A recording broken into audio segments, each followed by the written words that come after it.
محمد صادق پور. فامیلی نمی پشت سرت. چرا؟ اسم خالی. محمد صادق پور.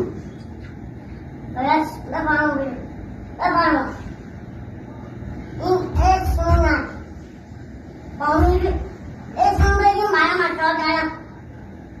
فامیلی. من پولم میخوام. پول. ما فامیلی پسر شما الان پسر شما دوستمون نیست. آره. ما فامیلی پسرها بودیم. پسر کوچیکا. آره. اسم پدر بود. اسم پدر رو میخوایم فامیلی